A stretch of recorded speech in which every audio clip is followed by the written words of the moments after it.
Everyone's dying to meet Girly. She's luscious. She's sensual. She's some girl. Vanessa Howard is Girly. And Girly takes up where Baby Jane leaves off. Everyone's dying to meet Girly. We're not talking about actors. We mean a real monster. I brought her back. She'll live and I'll get her another body.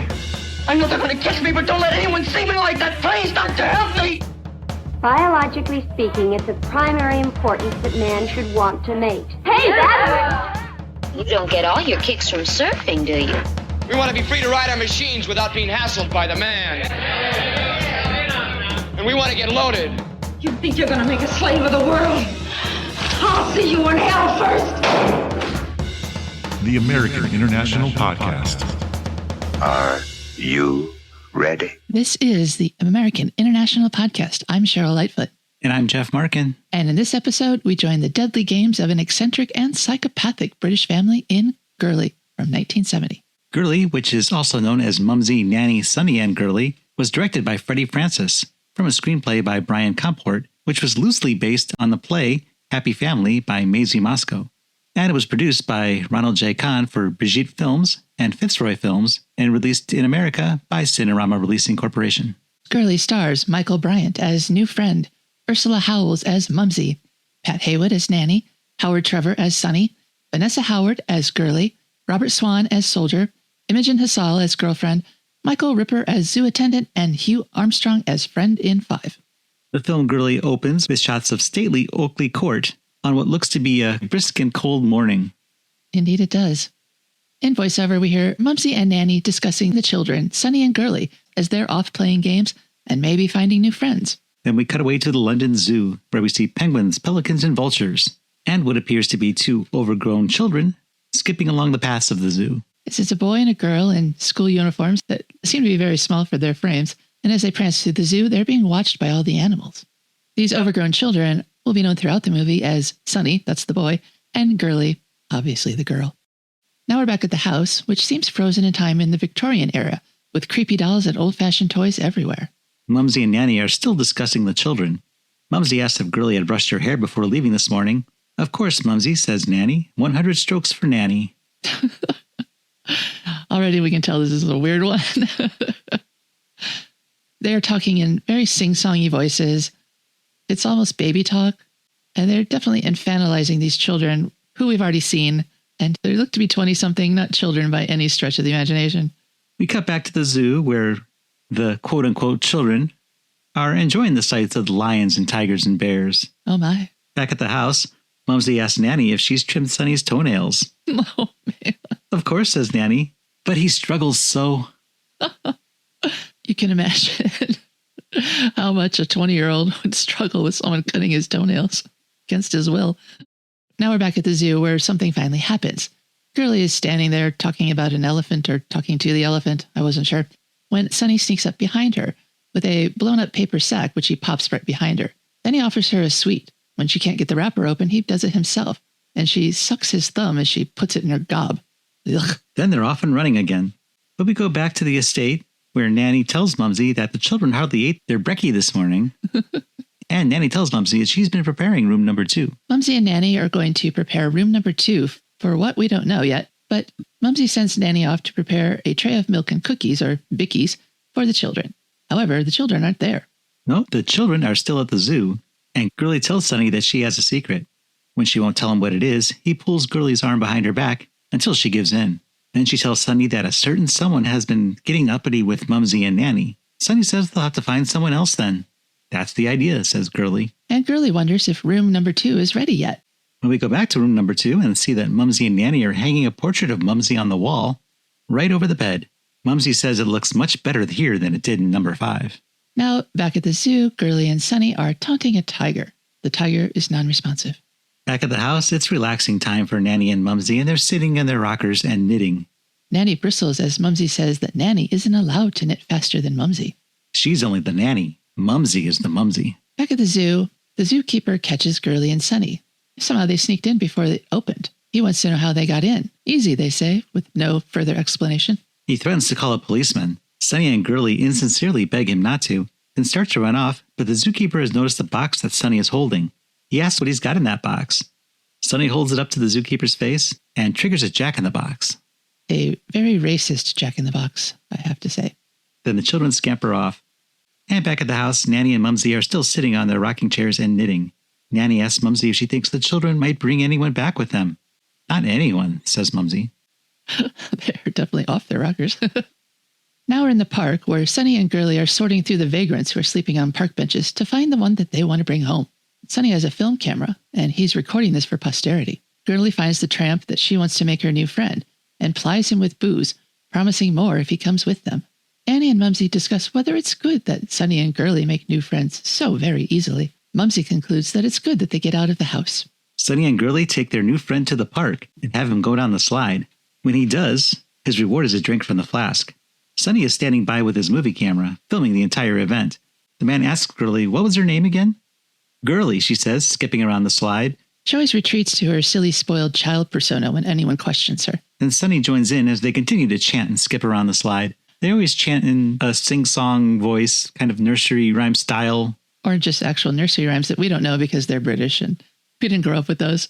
It does sound like something that they both have repeated over and over again. Back at the house, Mumsy and Nanny prepare to watch movies, and then they set a table full of party food for their new guests.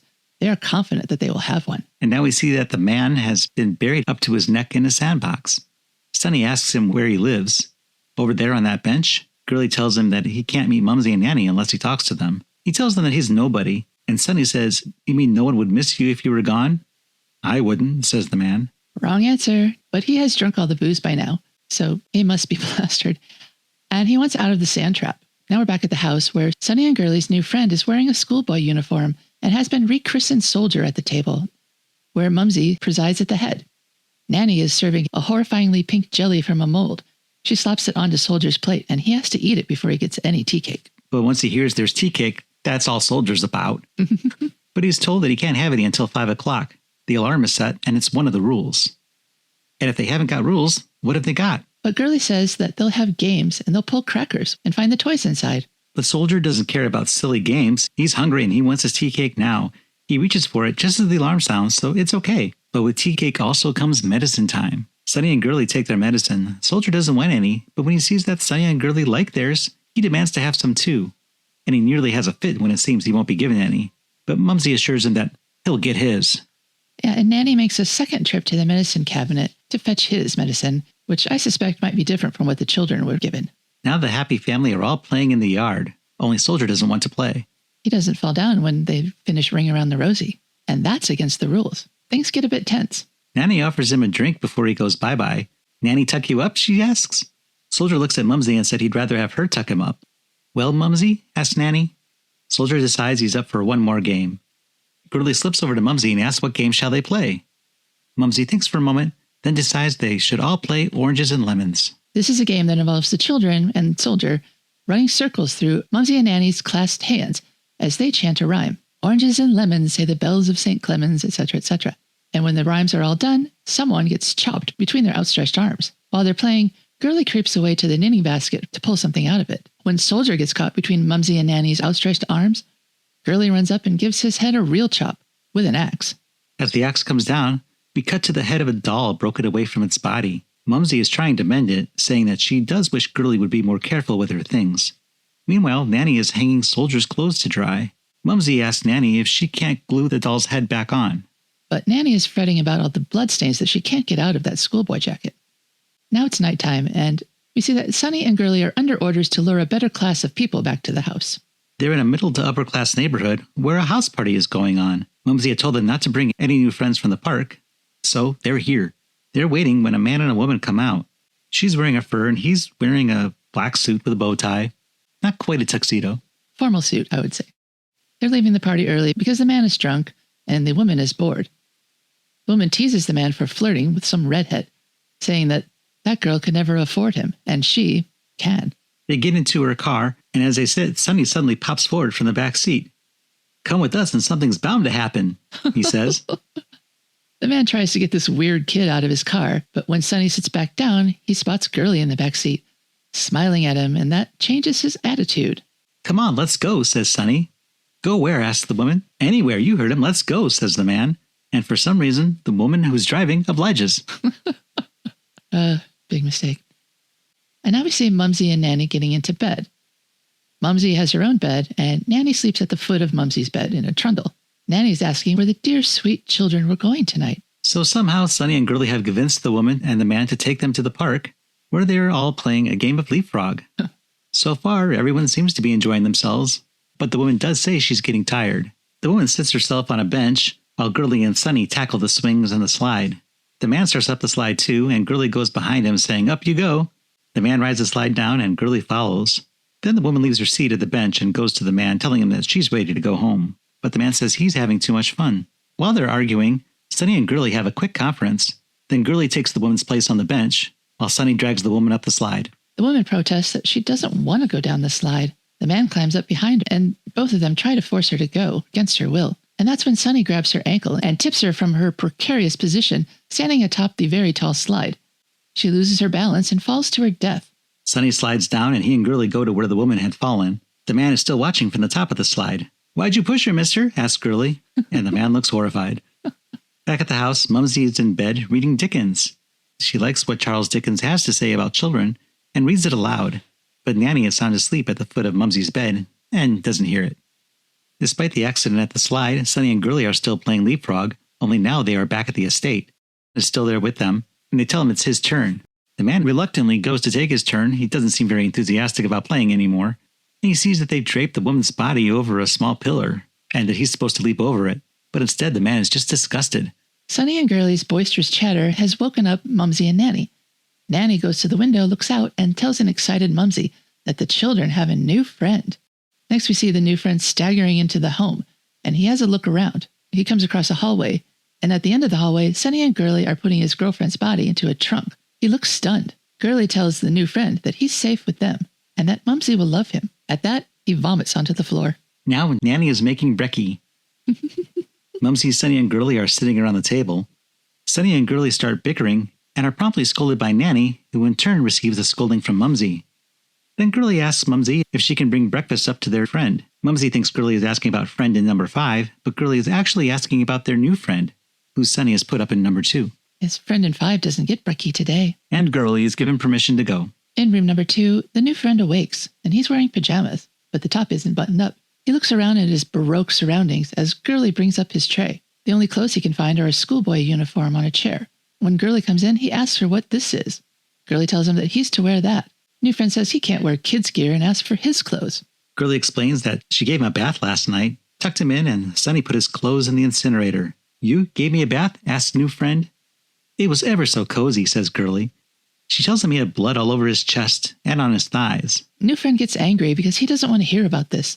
She claims that she and Sonny saw new friend push girlfriend off the slide, but new friend says they only struggled and she fell. It was an accident. "Liar," says Girly. "You pushed her. She saw it, and Sonny did too."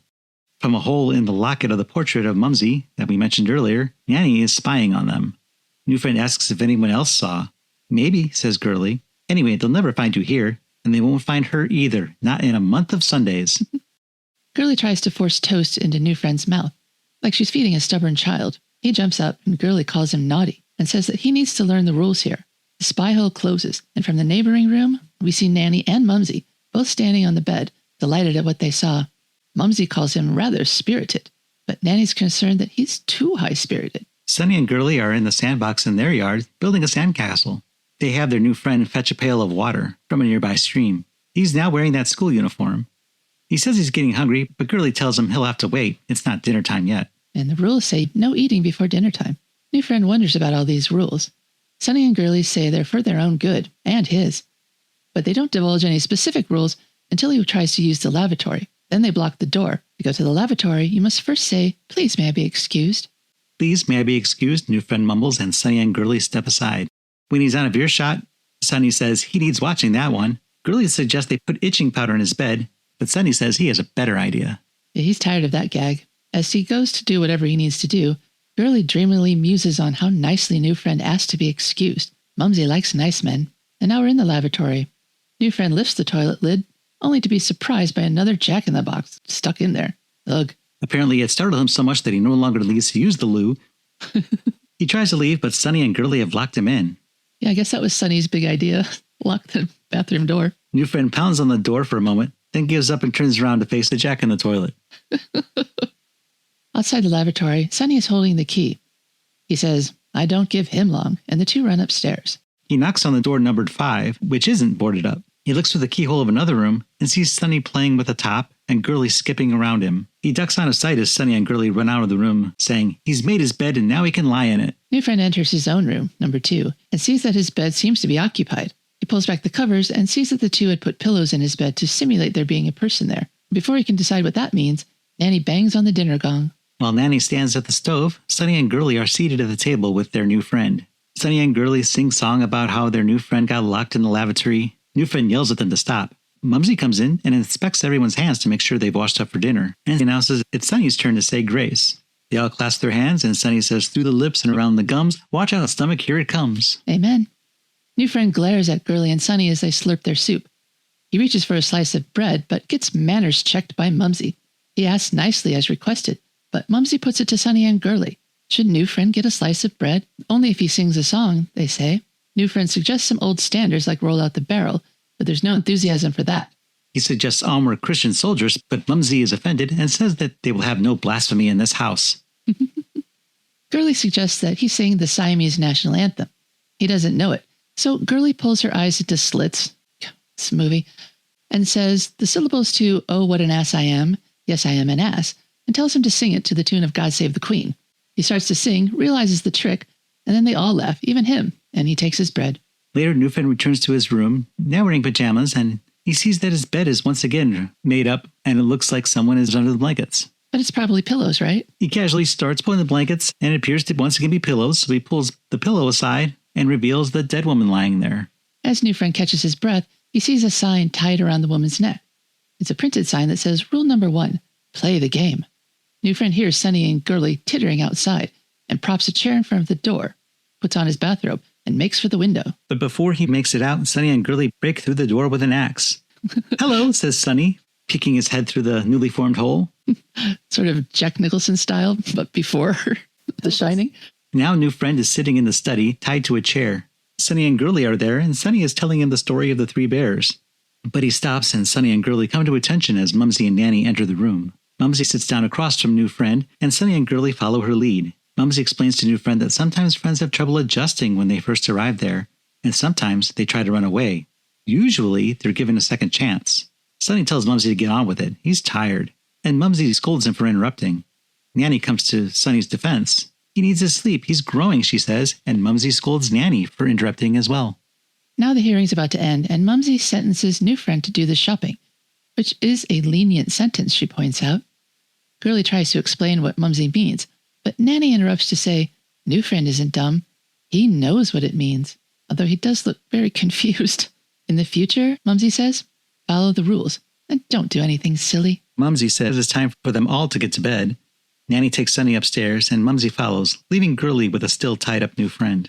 And she gives him a little shoulder rub before they leave. Now new friend is in bed, but still tied up, and Mumsy is there. She's untying him and tells him that she knows he's not a little boy, and asks that he show her that he's not a little boy. And they kiss. In her own bed at the foot of Mumsy's, Nanny is knitting, but looking at Mumsy's empty bed, Nanny throws down her needles in disgust.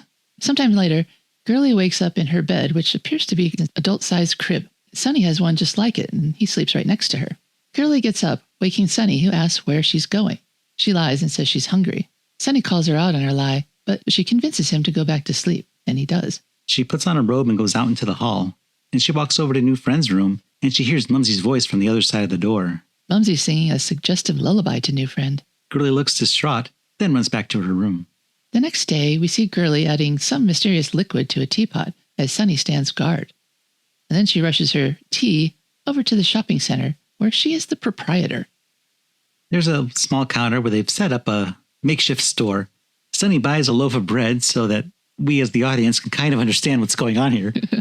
Then new friend comes down and says he's been sent with a list from Mumsy and Nanny.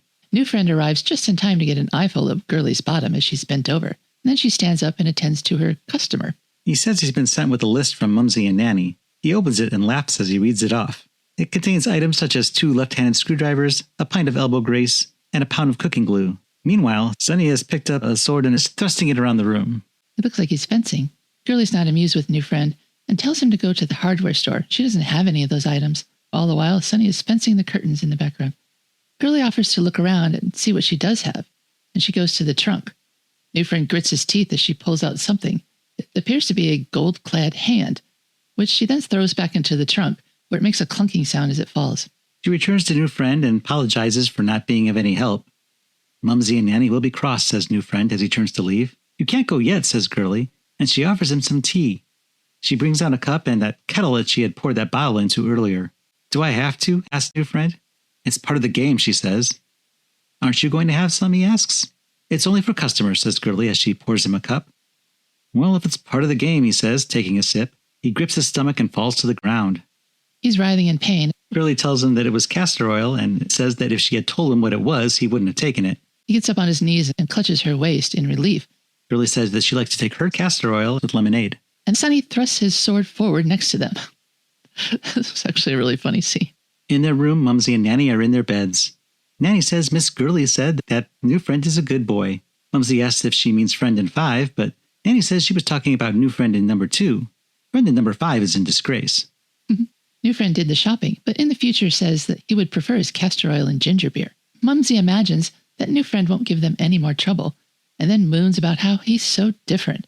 Nanny sternly warns her that they can have new friends, but they mustn't fancy them. That's the rule. Mumsy says that rules are for children, but Nanny says they're for them too. Then Mumsy reminds Nanny that she's the nanny, but Nanny needs no such reminder. She knows her place, but she doesn't want to hear about it again. Nanny thinks that new friend in 2 might just like it here. And Mumsy thinks that may be because it's hard to get cakeys in prison. Nanny sits up. In prison? Our friend in 2 is a murderer, says Mumsy. A murderer in our house? Asks Nanny, and Mumsy just nods.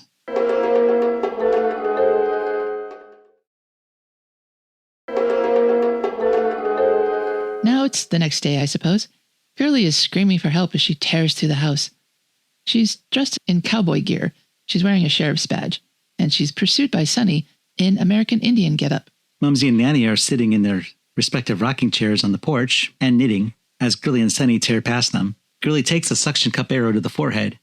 Then they both run off, still giggling, as Mumsy and Nanny discuss how nice it is to see the children playing with their new friend. New friend certainly seems to have a lot of energy, says Nanny, while tripling the speed of her knitting. Yes, he's a match for the dear sweet children. New friend and Sonny and Girly continue their game on the grounds. New friend appears to be laying some sort of trap for Sonny and Girly, who are searching for him. New friend ties a rope to the door of a shed that he's found, and he's pulling it open and shut from a distance. When Girly sees this and goes to investigate, new friend jumps her and pushes her inside. There you are, says Girly. I thought you were trying to escape. No, says new friend. He takes her hand. Let go of my hand, she says. You've not been learning the rules. Rules were made to be broken, says new friend. Girly keeps on about how he mustn't run away a second time. If he does, they'll catch him and put him on trial properly. Then they'd send him to the angels, and he wouldn't like that. Would you? He asks, kissing her.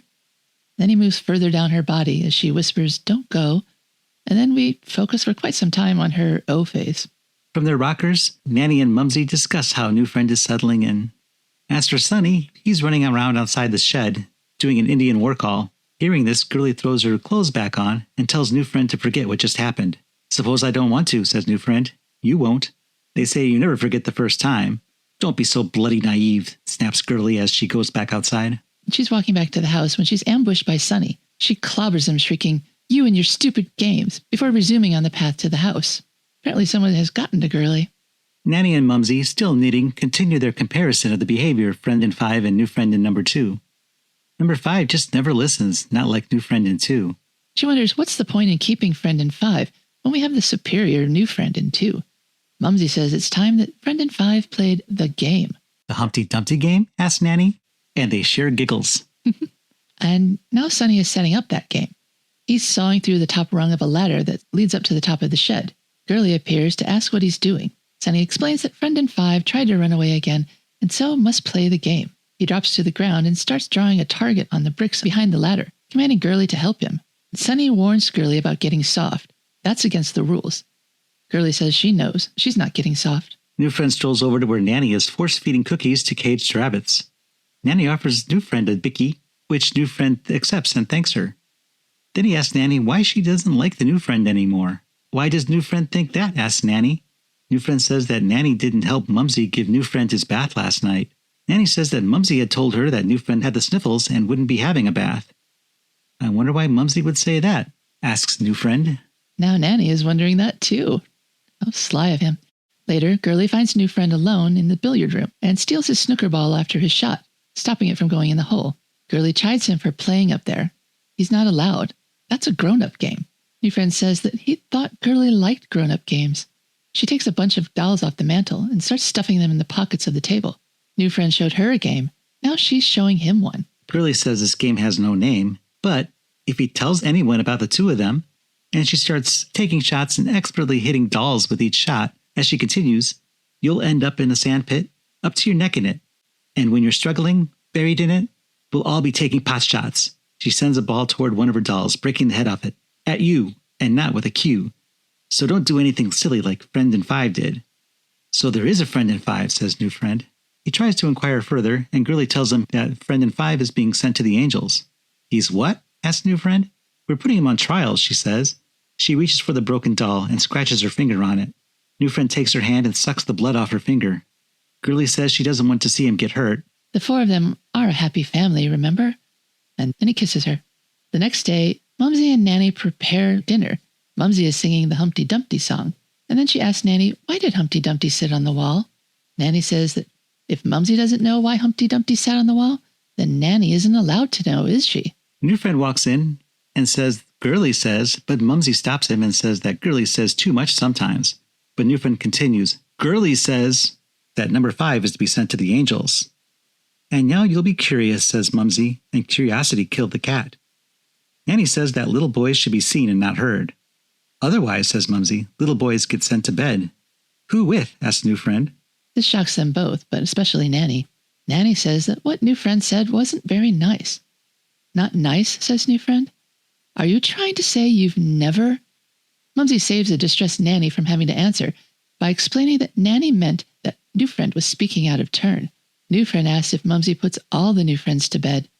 Mumsy tells him to go, and he does, cheekily inviting Nanny to come see him later. Mumsy comments that she doesn't like his tone. No, says Nanny with barely a trace of snark. I'm sure you don't. Mumsy says, are you trying to tell me something, Nanny dear?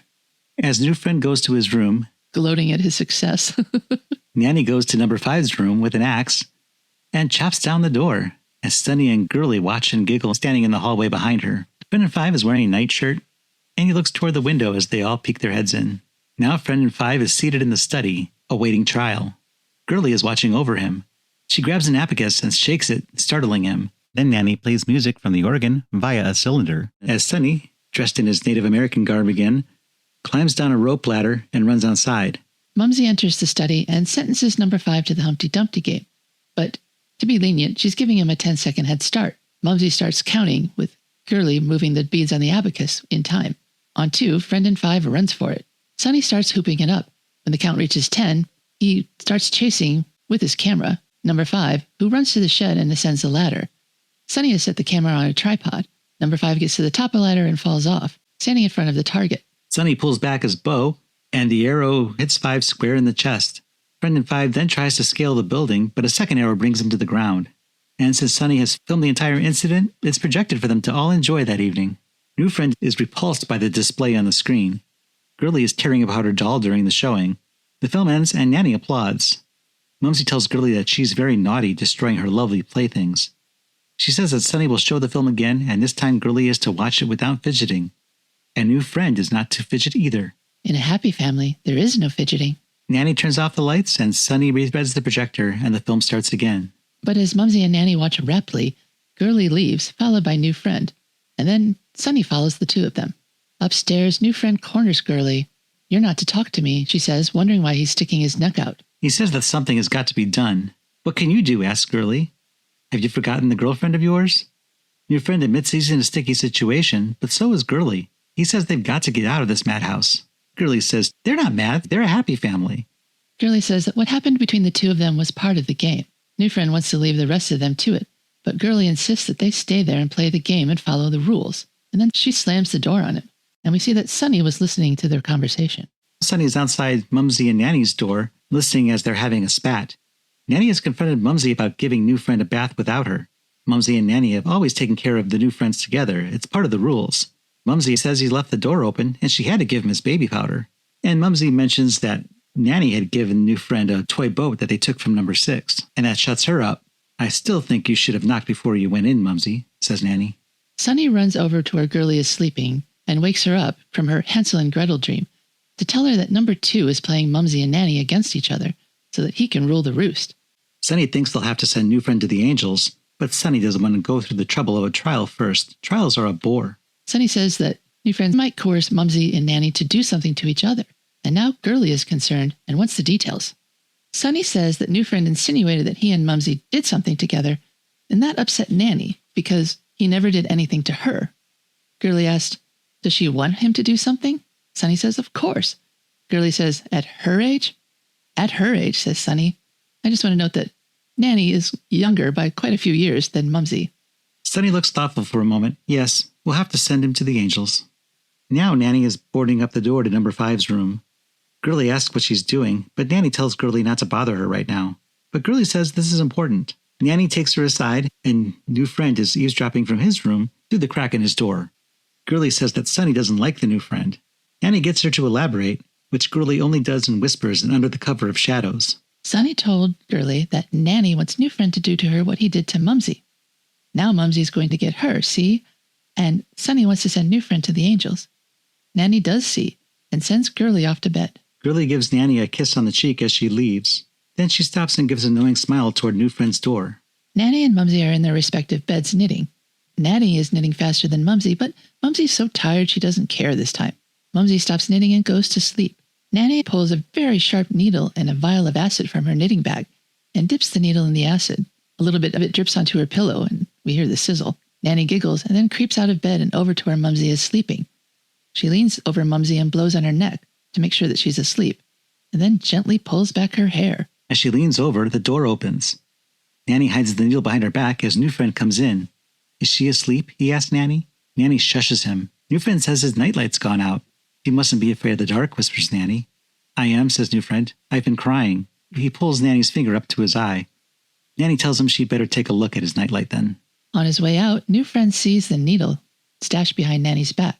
Once he's gone, Nanny ditches the needle and acid and follows new friend to his room. The next morning, Sonny is taking a bath while Girly is gargling at the sink while brushing her teeth. She asks Sonny if he brushes every day. Of course, says Sonny. Mumsy and Nanny told him to brush every day so he'll grow to be a big boy. Girly asks him what he uses on his top teeth. A brush, says Sonny. And on your bottom? A brush, says Sonny. Oh, I'll bet that hurts, says Girly. They're so silly. He throws a towel around himself and follows her into the other room and says that they need to go out and find a new friend. Girly asks, well, what about friend in 2? Sonny says that he's being sent to the Angels. Well, we haven't had a trial, says Girly. Won't need a trial when I tell Mumsy and Nanny what I know, says Sonny. Girly gets very upset. And then she asks Sonny about the boy. You know, the boy. Sonny has no idea what she's on about. Girly says, Tony Chestnut. Tony Chestnut, asks Sonny. Girly explains by stomping on his toe, slamming her heavy tabletop mirror into his knee, and then his chest, and then finally his nut, by which she means his head. He collapses at the foot of their rocking horse. Sonny is bleeding and trying to crawl across the floor, while Girly is standing over him, screaming, Who are you going to send to the Angels? Who? And then she throws a sculpture over his head, and a ceramic statuette, which shatters. He's my friend, not yours, she says. New friend comes in to comfort her. Girly's upset. She didn't mean to break her little drummer boy. Then we see Nanny come to the doorway. Later, Mumsy, dressed to the nines in a red frock, finds Girly in bed and scolds her for breaking her drummer boy. Girly asks Mumsy where new friend is, and Mumsy tells her that he's putting Sonny on the train to heaven. He's not going to get on it himself, is he? Asks Girly. Of course not, says Mumsy. Why would you think that? Sonny wanted to send him to the Angels, says Girly. Well, Sonny's gone instead, hasn't he, says Mumsy. She tucks Girly in and makes Girly take the thumb out of her mouth. That works the first time, but once Mumsy's back is turned, the thumb goes back in the mouth. Mumsy looks rather festively dressed for the funeral and looks out the window to see a new friend digging a grave in the empty fountain. Mumsy takes the broken drummer boy away so Nanny can fix it. Next we see Nanny in the kitchen, heating glue to try and repair that drummer boy while singing Humpty Dumpty to herself. Is it cooking glue? Outside, Mumsy sets a teapot on the same table where Sonny lies awaiting his dirt nap. Mumsy tuts that new friend is refusing his tea. New friend only cares about Girly. He asks how Girly is taking everything, and Mumsy says she is pretty upset. She loved that toy drummer boy. But what about Sonny? He was her brother, asks new friend. Mumsy says that Nanny spoiled him so, and you could tell in the way that he spoke that he was devious. And he was jealous of new friend. He had it in his head that there was something between new friend and Girly. That's crazy talk, says new friend. Mumsy says that Sonny told Girly they should all conspire against him, and Girly told Mumsy. New friend asks if Mumsy believed what Sonny said. Mumsy innocently asks what stories could Sonny tell. New friend ignores that and brings up Nanny. What if Nanny invented stories? Would Mumsy believe them and get jealous? Mumsy says that he mustn't let Nanny distress him. New friend says that Nanny is harmless, and then the two canoodle a little bit in front of her dead son. Now we're back up in Girly's room. Girly is sleeping, and Nanny comes in and picks up a pillow. She approaches Girly's bed, and Girly wakes up and grabs the pillow and throws it across the room. Nanny says she was only trying to make Girly comfortable. I'm sorry. Not, says Girly. The two spar about which one of them is nastier, and they're both winning, until Nanny scores a hit with the insult that Girly is a toffee-nosed young madam. Girly screws the head off her Nanny doll and pouts. Next we see Girly out in the yard chopping wood while reciting her new favorite nursery rhyme. Nasty Nanny is no good, chop her into firewood. When she's dead, boil her head, bake it into gingerbread. She's taking all her aggression out on that firewood. Mumsy comes and gathers Girly and takes her back to her room, as new friend watches. Girly doesn't want to go to bed. Mumsy says that Nanny will read her a story. Girly really doesn't want Nanny to read her a story, but she needn't worry, because we see Nanny beneath the pile of wood, or at least we see her feet. Mumsy puts Girly back into bed and goes to the shelf to get a doll to cuddle up with. Where's your nice Nanny doll? Girly sits up. I don't want Nanny. Nanny's nasty. Girly, you're not afraid of Nanny, are you? Has she been telling you scary stories? Mumsy says she's going to find Nanny and see if lunch is ready. Mumsy goes down to the kitchen, but she doesn't find Nanny there. She does find a boiling pot, so she turns down the heat before searching the house, calling out Nanny, but there's no response. She has one place left to look, room number 2. She goes in and sees that new friend is in bed with someone. Nanny, scolds Mumsy as she throws back the covers. Oh, Girly. And now it's time for a family meeting in the kitchen. Mumsy is distressed, but Girly says that she had to expect something would happen with her and a friend eventually. So much for all the rules, laments Mumsy. And with no rules, she doesn't know what's to become of this family. And where is Nanny? This lunch will be ruined. She goes up to the stove where that pot was boiling, takes off the lid and finds something shocking. And then she stares at Girly, who starts chanting about nasty Nanny again. New friend watches Girly giggle psychotically as he realizes what she's done. Now new friend is boarding up the door to his own room. Girly asks what he's doing. New friend says he's putting Nanny on the train to the Angels. Why your room? Asks Girly. Mumsy told him he won't be needing it anymore. Mumsy says she's going to be lonely without Nanny. Girly goes downstairs onto the terrace, where the 2 chairs are sitting empty. She's about to sit in Nanny's chair, but then decides to take the Mumsy chair instead. Mumsy comes in, sees what Girly has done, and says that she'll allow it just this once. And she sits in Nanny's chair. And now the 2 of them are going to start knitting, and Mumsy's taking on the Nanny role here. Just as we saw in the beginning of the movie, she's doing everything that Nanny did, holding the pattern, etc., while Girly knits. Girly wants her own pattern, but Mumsy reminds her that in happy families, they ... share and share alike, finishes Girly. Mumsy scolds Girly for knitting faster than she does, but Girly says she can't help being better, and Mumsy just takes it. Then Girly says since they're sharing, she trails off and Mumsy tells her that they will share new friend. Girly can have him on Mondays, Wednesdays, and Fridays, and Mumsy will play with him on Tuesdays, Thursdays, and Saturdays. Apparently Sundays are not to be mentioned. Girly asks what day it is today. Mumsy says it's Saturday. It's Mumsy's day. A new friend appears behind them and is listening to them. Mumsy tells Girly that she'll probably want to find a new, younger friend. She may tire of new friend, and so might Mumsy. New friend removes himself from the scene and retires to Mumsy's room, where he finds the acid and the needles. Downstairs, Mumsy sends Girly to the playground, warning her to be careful on her first solo mission to find a new friend. Girly asks if new friend can come, but Mumsy snipes, "Must I remind you? It's Saturday." Girly sighs. As she starts to skip away, Mumsy tells her to watch her step. Sotto voce, Girly says Mumsy should mind hers as well. And then Mumsy takes her chair back and starts singing the Humpty Dumpty song. As Girly crosses the yard, she takes the second verse, and from his room, New friend takes the final verse as he hides the acid and knitting needle under his pillow. He lays down on the bed and smiles.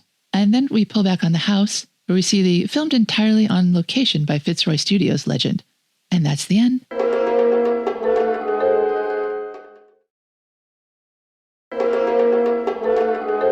Welcome back to the American International Podcast, where we're talking about Girly from 1970.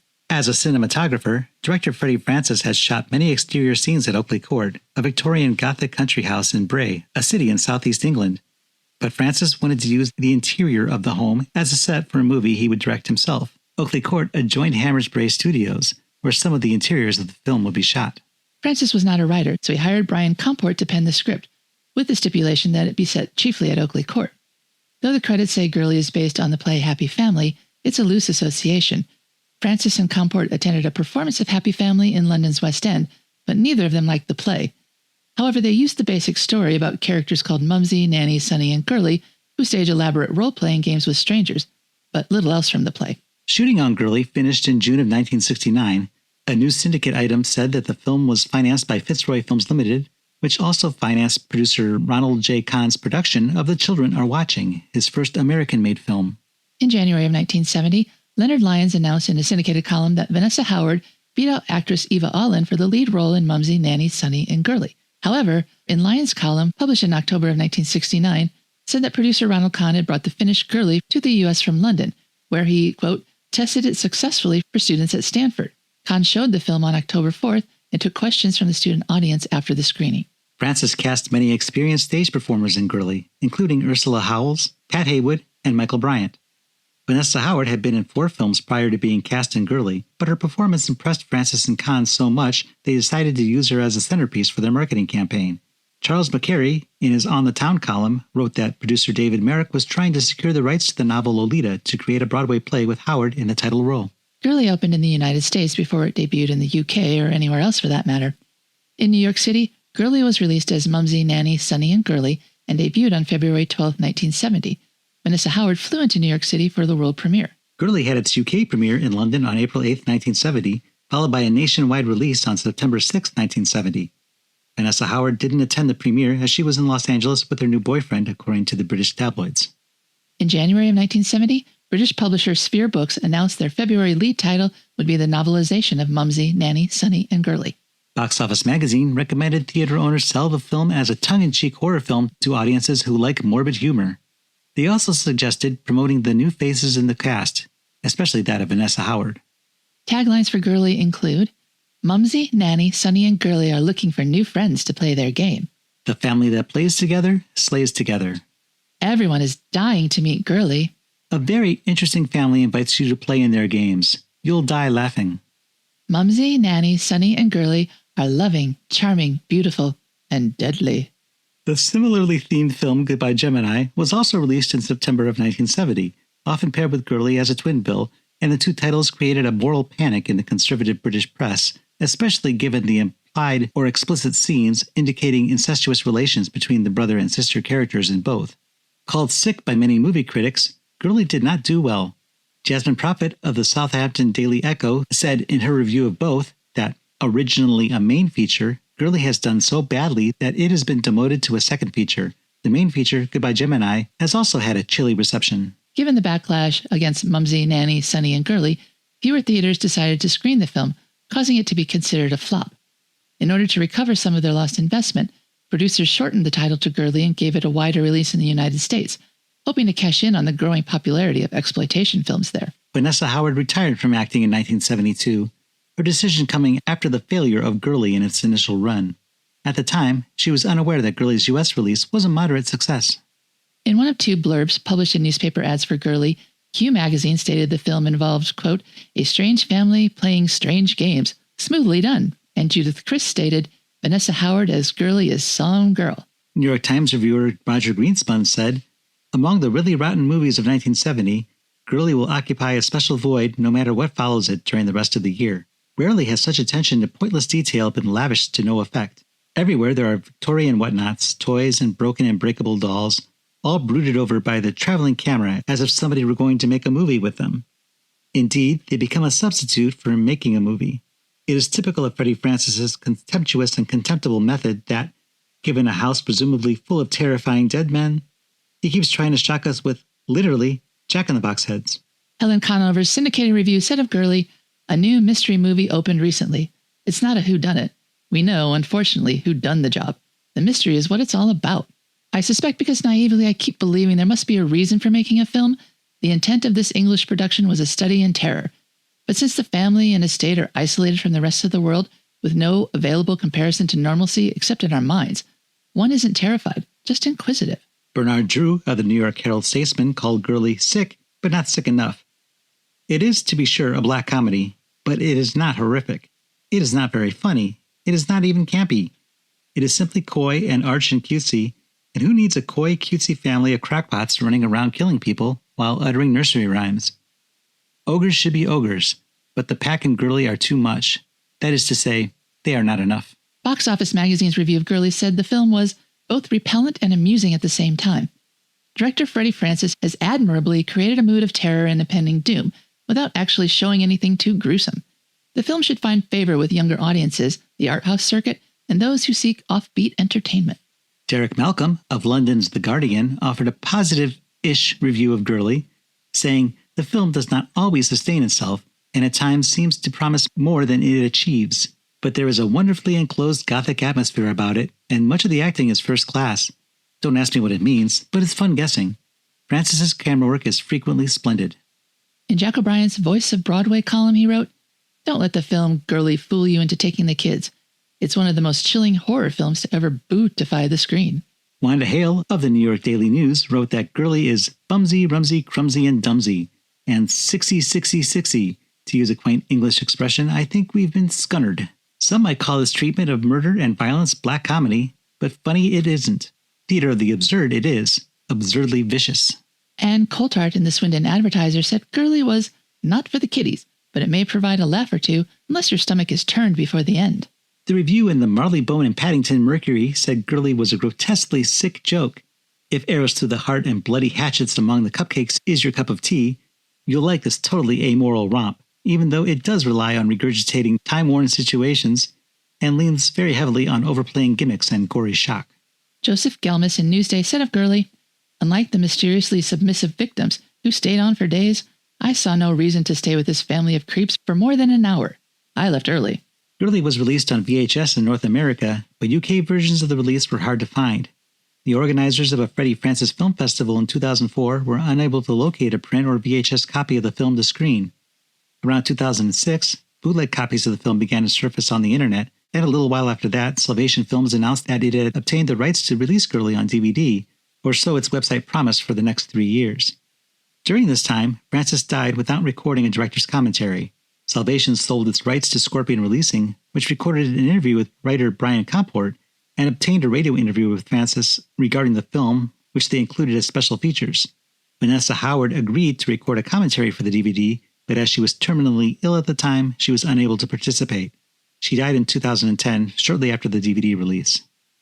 In 2012, Tightrope Theater in Portland, Oregon, retrofitted the screenplay, turning it back into a stage play, putting on what may be the world premiere stage production of Happy Family at Tightrope Theater's performance space in southeast Portland. The adaptation was done by Elizabeth Klinger, and the production was directed by James Peck. In 2015, an event was held at Oakley Court to pay tribute to Howard and the production of the film. The event included the dedication of a memorial bench in Howard's memory, a trip to some of the film's shooting locations, and a dinner themed around the family's meal with new friend. Journalist Preston Fassel, who wrote a biography of Vanessa Howard for Scream magazine, hosted the event and held a Q&A with the audience. Some modern film critics have suggested that Stanley Kubrick, while filming The Shining, may have been inspired by the scene in which Sonny uses an axe to hack his way through a locked door, sticking his face through the resulting hole in the door panel. I know I thought of it when I saw that scene.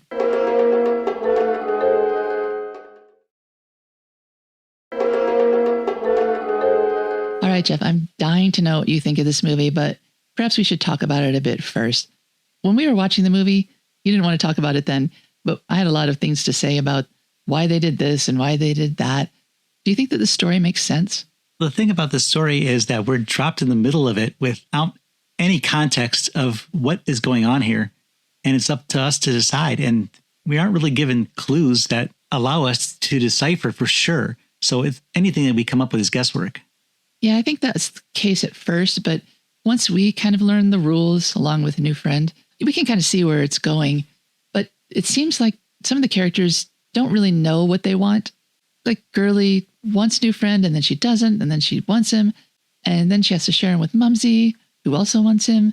And the things that they do, she killed her brother, and I know they're probably not even related and they don't really have affection for each other, but it seems like that would be one of the rules. You don't kill each other.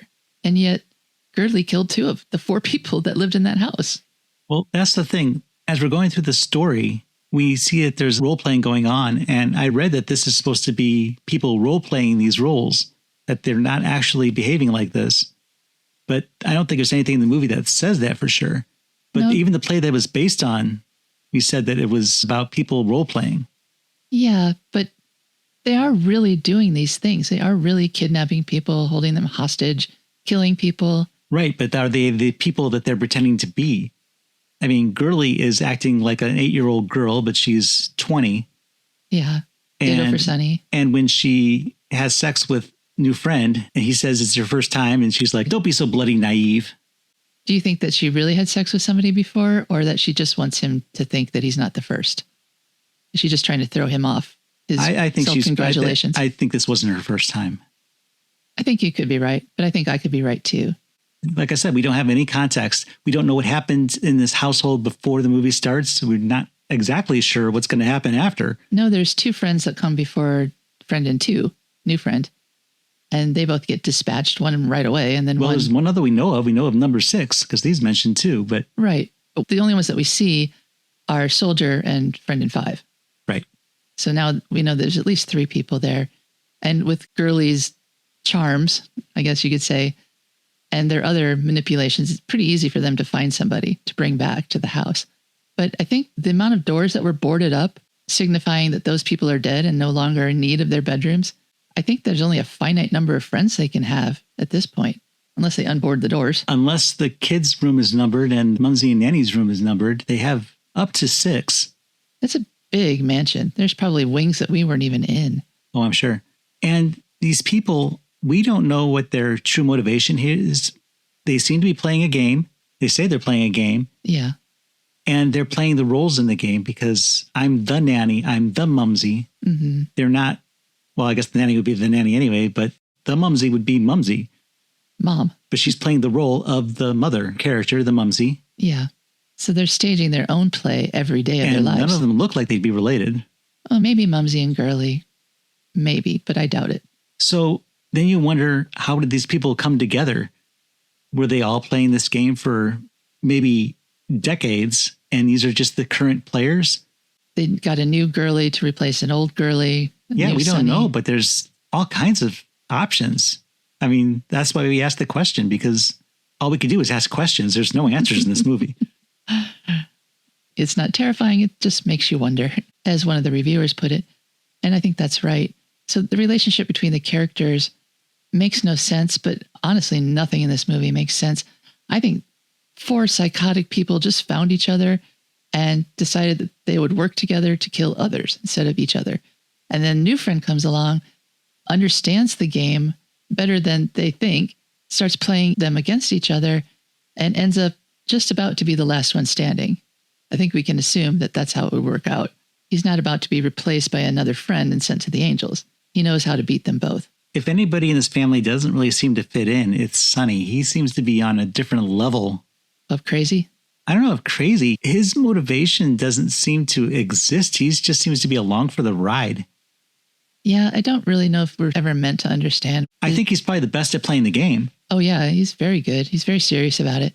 Do you think he's in love with Girly, or at least sexually attracted to her? I think he's asexual. I don't think he feels anything. I think that Girly was trying to tempt him into some sort of response when she was sucking his thumb. That's her go-to for seduction. Or he's just so good at playing the game that he's really 8 years old and just doesn't notice girls. It could be. It could be. He's so into character. He never breaks character. Girly breaks character. Nanny breaks character. And Mumsy teeters on the edge of it. Yeah. She's about to snap, but she pulls it back. I did want to mention the location, which is probably my favorite thing about this movie, especially finding out that it was the castle of Dr. Frankenfurter in Rocky Horror Picture Show, And it's been used in numerous productions, but I mean, I'm a big fan of Rocky Horror Picture Show. And so that was really cool to find out. And it's such a neat looking place. The interiors are appropriately gothic and frightening just in and of themselves. The set dressing is really frozen this place back in time to some long ago era where it's decrepit and starting to fall apart. And yet you can see what it once was. The bones are there. And that was probably the best part of the movie to me. The exterior was also used in Murder by Death, which is kind of cool because in the credit sequence for that movie, if you remember, they have like the paper cut out of the house and it looks just like it. And then they have the characters in paper doll form. And I saw that movie in theaters when it came out and I thought it was wonderful. I really enjoyed that. But I've seen Rocky Horror Picture Show many more times than I've seen Murder by Death. So it's more meaningful for that reason. You mentioned how this movie came out around the same time as Goodbye Gemini, and they shared some similar themes. What do you think was in the water in England in 1970? Yeah, we covered Goodbye Gemini sometime earlier this year. And I immediately noticed that these two movies had similar themes. They were a genuine family in Goodbye Gemini, and yet they treated everybody else basically just as psychotically as Mumsy, etc. do here. Yeah, there they weren't role-playing. They were just mentally regressed adults who acted like children. When it suited them, and then they would act like adults when it suited them as well. I mean, sexually anyway. But yeah, there was something going on. And I think that's why Girly did much better in America than it did in Britain. Because America was ready for that, but Great Britain obviously wasn't. Well, I think the only reason it did better in America was their ad campaign, which changed the title from Mumsy, Nanny, Sonny, and Girly to just Girly, and then treated it like an exploitation film, which it clearly is not. Because if they went with the original ad campaign and title, I can't see audiences running to the theater to see this because it just looks weird. It sounds like a children's movie. And the way they talk like children. They speak in nursery rhymes. Their behavior is childish. I can't imagine a trailer that they could put together under the title Mumsy, Nanny, Sonny, and Girly that would make people say, oh, yeah, I want to see that. But with just Girly, there's a lot of seductive scenes with Vanessa Howard. You put that together, and yeah, men are going to be going to the theater in droves to get a load of her. Yeah, the domestic U.S. trailer for Girly, it focuses on the scene where she chops off Soldier's head and she's chopping the wood and it's just focusing on Girly because, well, she's got the title in that version. Yeah, and you'd have to say she's the most compelling character and that we spend the most time with her. And it's her that we really follow as she is the most affected by New Friend. Not only that, but at the end, she is the one who takes the top tier. She's standing over Mumsy. She's sitting in Mumsy's chair. Mm-hmm. She's knitting faster because she's better. Yeah, she's about to pull a coup, I think. Especially if Mumsy is the one that New Friend kills first. She's going to feel like she's won. And then I don't know what will happen. And we'll never know what happened. No, but I am curious to see which direction New Friend goes first with that needle and acid. Well, isn't he in Mumsy's bed? I thought he went back to his own bed. Well, it's Mumsy's. Oh, no, he doesn't have it anymore because Nanny's in there. Yeah, he's sharing with one or the other. And I don't know, is he going to sleep in the crib with Girly? No, but anyways, it's Mumsy's day and he's in bed in what looks like Mumsy's bed. Girly sleeps in a crib. And Girly left for the day. She's gone to find a new friend. Right. So yeah, I think Mumsy is next. And I think it would probably be easiest for him to take her out. But then what happens? Does he stay there? Yeah, does he allow Girly to believe that she and he are together? Is he going to continue to play the game, or is he just going to escape and go back to his gigolo life or whatever it was he did? Yeah, that is questionable. He and that girlfriend seemed to have a paid relationship, but it still seemed like a relationship because they were hot for each other. And they have some sort of history, but she definitely paid him to escort her to that party. I did notice when they first show New Friend in his room, there's a big black teddy bear in his bed. And the first thought I had was, it's Agamemnon. From Goodbye Gemini, yeah. But that teddy bear wasn't a character in this movie, the way Agamemnon sort of was. He spoke through the others. This movie also has a lot in common with other psychotic family movies. I noticed other critics saying that, and I kind of felt that way too. Like Spider Baby.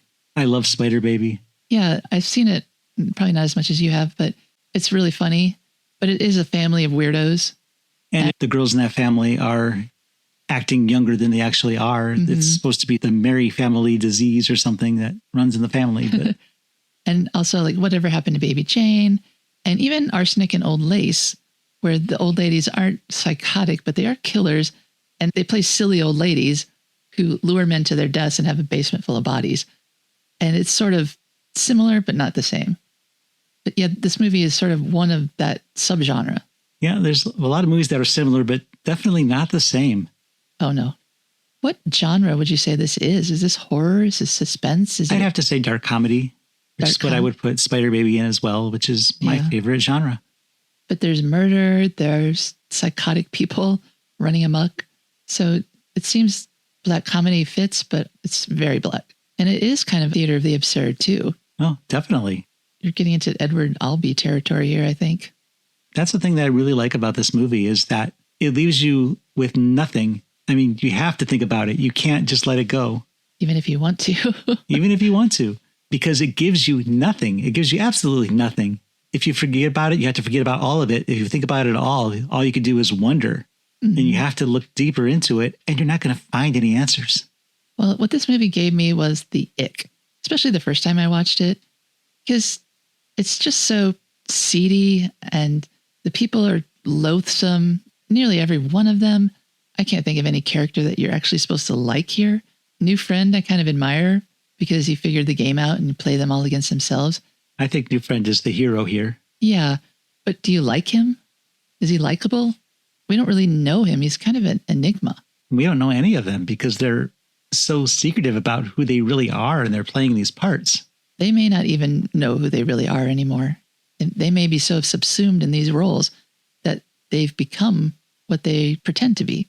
But this movie, I can't say I'm a fan of it just because of how pointless the violence is and how random it seems to be and how they're being weird just for the sake of being weird. And they're so wrapped up in it. And I found it really hard to get into, especially the first time. But we were talking about it, and the scenes are very funny. So it is a comedy. And thinking about individual scenes, I see the humor, but just as a whole, I just really got the ick from this movie. A lot of that, I think, is just in the way they're speaking, because they're all speaking in this nursery rhyme baby talk, even Nanny and Mumsy. That's probably why, because they refer to themselves in the third person. Yeah, and they speak in the sing-song voice, and everything is very, Nanny isn't allowed to knit faster than Mumsy. Nanny is the nanny.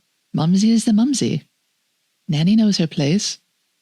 Just, yeah, everything is said in this cutesy way, and it grates.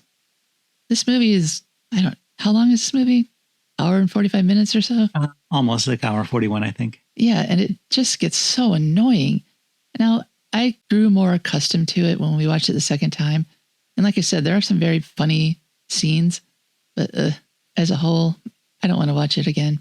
Freddie Francis, who directed this, of course, did a number of films for Hammer and Amicus. And he had worked with Ursula Howells earlier. She appeared in one of the segments in Dr. Terror's House of Horrors, which Freddie Francis directed for Amicus. And Pat Heywood, who played Nanny, we have seen before. She played Dr. Mason in Whoever Slew Auntie Rue. She was the doctor at the orphanage who was wearing the Princess Leia-style buns. Oh, yeah. I didn't recognize her.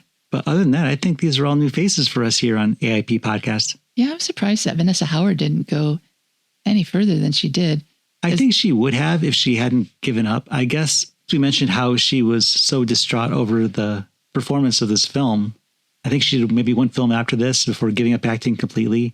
And she married a producer who would go on to produce the Rocky movies. Oh, wow. That marriage didn't last, but it lasted at least through the first couple of Rocky movies. So I'm sure she did well when she divorced him. Yeah, when things got rocky. Yeah, but as much as I didn't like her character, I thought she did a very good job. I think if she stuck it out, we probably would have seen a lot more from her. And if this movie failed, it's not on her. Oh, definitely not. And it's sad that she didn't know how well it was doing in America. I don't think it's on any of the actors here. No. I think that they all did admirably well at being incredibly weird. And awful. It just was not the right movie for the time. Had this movie come out 5 years later, it probably would have been a lot more successful. I don't know. I think it might have been just as successful. I don't know if there's ever a time that audiences are really prepared for this. I think it's made for a certain kind of audience, and there's only a certain number of those people around at any given time. Well, In 1975, that's when the punk movement was really taking off. And I think that British tabloids or the conservative British press had a lot more to be exercised about. And this movie might have flown a little bit more under their radar. And had it not come out with Goodbye Gemini, which is arguably more incestuous and worse as a movie, more murderous a film than Girly is, that maybe that association wouldn't have tainted this movie. So I think that it probably would have done better. Can't prove it, but I believe it would have. And I think that with every passing year, people get more permissive. And by the mid-70s, things that were shocking at the end of the 60s are no longer as shocking. They've already seen a lot of change. And this would just be another part of it instead of at the vanguard of it. And this movie is timeless because it's set in this fairy tale world. It's weird, but it's timeless. So it doesn't matter that it could come out today and work, even with no cell phones, because castles don't have phones, as we know. It just seems like it could fit in any time period. Like I said, the audience for this film probably isn't a great number of people. No, it's like one of the reviewers said, it's for the art house circuit. It's for people who like weird movies. But sometimes those do really well, especially now, because of the way that that word spreads is so much more efficient than it ever was before the internet. What did you think of the ending? Do you feel like this was a satisfying conclusion to this movie? The fact that there's more murder afoot? I think so. I think that just the fact that it leaves you with as many questions as you had up to that point. It's not the movie's job to answer your questions, obviously. Definitely not this one, no. We kind of already discussed possible scenarios for this to go forward. So, well, I was really surprised that they decided to find another friend because I thought they would be content sharing their one guy between them. And I don't know why I thought that. I would never be happy in that situation. I don't see anybody would, even if they pretended they could be. Well, I don't know exactly how the game goes, but they potentially can be looking for another nanny or another Girly if Mumsy's the new nanny and a new Sonny. Yeah, that's true. They might. And maybe there's a Popsy out there. Maybe that's going to be New Friend's new role. Yeah, I don't think that would work, though. I think Mumsy thinks she has to be at the top of the food chain. I don't think she'd want a man ruling over her. And you know, a man would. Well, we don't know that there wasn't a Popsy in the past. We don't know what happened prior. No. Maybe there was. Maybe that's who started the game in the first place. There's innumerable possibilities. Yeah, but I'm just going with what we know. And I think knowing Mumsy, she wants to be the number one. And she's not going to take a subordinate position to anybody. And I think that's probably why she sent Girly out for someone else, because she saw Girly was getting uppity, not knowing her place underneath Mumsy in the hierarchy.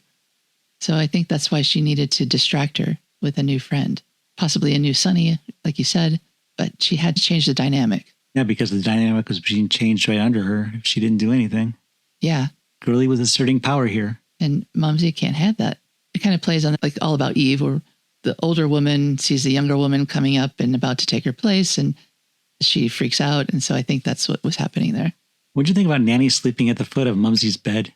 Ugh, it's so weird. I think maybe that was the creepiest thing of all in this movie, and that's saying something. So. I mean, the literal subordinate position at the foot of the bed, like a dog. She's down there. And that bed was tiny. That little trundle bed was made for a child. And I saw one recap of this movie said she slept in a drawer at the foot of the bed, and it could have been, for all we knew. It just had enough blankets and pillows that we could assume it's a bed. But yeah, you can't get any lower than that unless you're on the floor. And she was really starting to bristle at that by the time she was killed. She didn't want to be always subordinate, always left out of the fun, always overlooked, never having sex.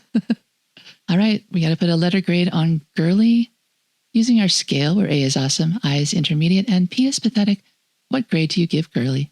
Well, I did mention how dark comedy is my favorite genre.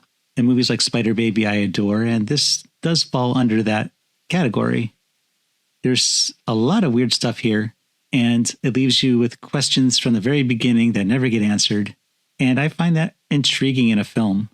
And I really enjoyed this one. I think it should be required viewing in schools. Can you explain what kind of schools you mean? You don't mean elementary schools, do you? Well, maybe film school? Middle school. Middle school, really? I thought you were going to say film school. I'm giving it an A for awesome. I totally recognize why you did that.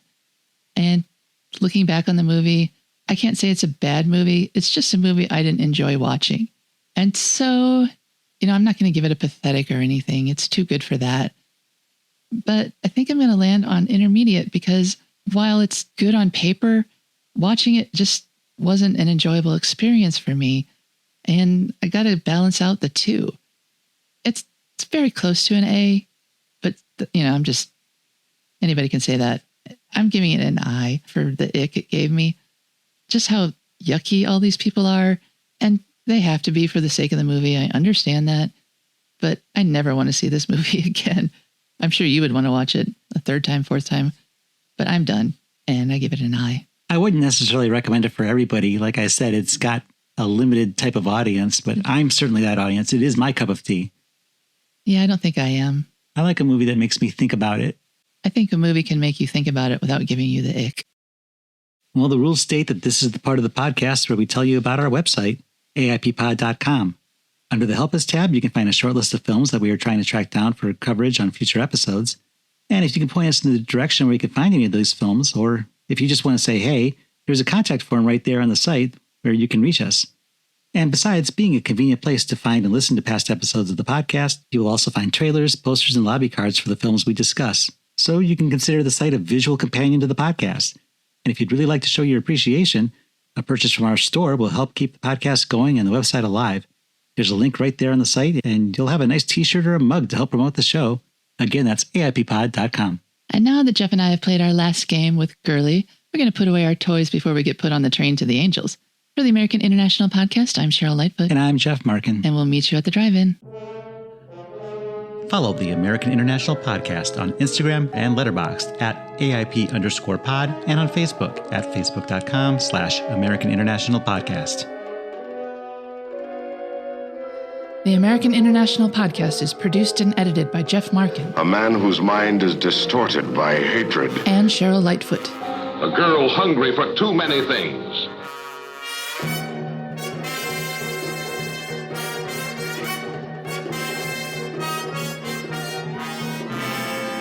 The American International Podcast is part of the Pop Culture Entertainment Network.